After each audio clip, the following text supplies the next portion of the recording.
Hello buddies, welcome to my channel. ఈరోజు మనం carrots oats dosa చేసుకుందాం. కోసం మిక్సీ గిన్నె తీసుకొని దానిలో ఒక కప్పు ఓట్స్, అదే కప్పుతో గోధుమ రవ్వ, క్యారెట్స్ యాడ్ చేసుకోవాలి. దీంట్లో కొంచెం పుదీనా, కొత్తిమీర, సాల్ట్, జీలకర్ర యాడ్ చేసుకొని మిక్సీ పట్టుకోవాలి. వాటర్ యాడ్ చేసుకొని మిక్సీ పట్టుకోవాలి. ఇప్పుడు ఒక గిన్నెలోకి తీసుకొని కొంచెం వాటర్ యాడ్ చేసుకొని వీడియోలో చూపిస్తున్నట్టు కన్సిస్టెన్సీ వచ్చే వరకు బాగా కలుపుకోవాలి. 15 మినిట్స్ పక్కన పెట్టుకోవాలి. స్టవ్ ఆన్ చేసుకొని దోశ ప్యాన్ తీసుకొని దాని మీద ఆయిల్ అప్లై చేసుకొని రౌండ్గా దోశ వేసుకోవాలి.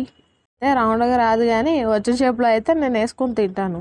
కష్టపడి ట్రై చేస్తే కొంచెం రౌండ్గానే వచ్చినట్టుంది ఈసారి ఏంటో. రౌండ్గా దోశ యాడ్ చేసుకున్న తర్వాత దాని మీద సన్నగా కట్ చేసి పెట్టుకున్న ఆనియన్స్, కొత్తిమీర యాడ్ చేసుకోవాలి. దోశ మాడిపోకముందే తిప్పేసుకొని కలుచుకోవాలి. ఎంతో healthy oats carrot dosa ready. Thanks for watching. Until next time, tata.